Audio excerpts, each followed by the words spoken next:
चारों तरफ कुछ नहीं था, तब मैं बाल अवस्था में मुझे पालने में ये झुला रही थी।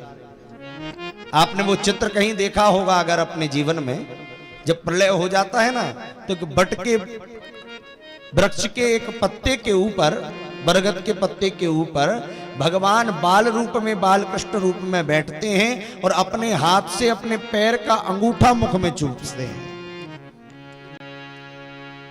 बटस्य पत्र सपुटे शयानम बालम मुकुंदम मनसा स्मरामि।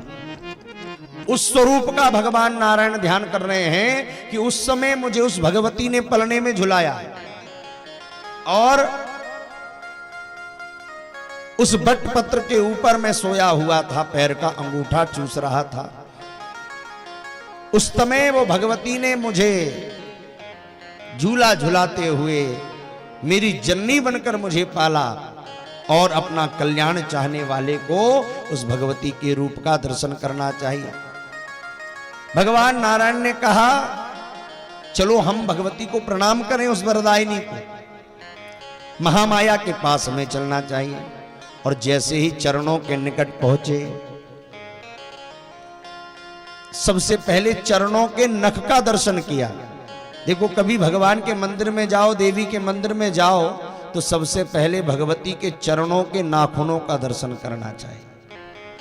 नख का दर्शन करो, क्योंकि नख से ही जो तेज है वो प्राप्त होता है।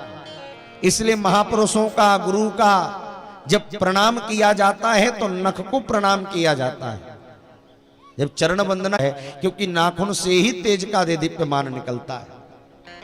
पर आजकल पैर पड़ने की भी परंपरा बदल गई। नख तो छोड़ो महाराज, आजकल घुटना स्पर्श होते हैं।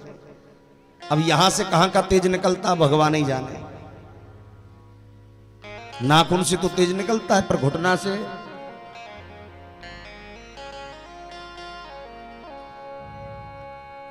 सारे देवता तीनों मिलकर भगवती के चरणों में पहुंचे।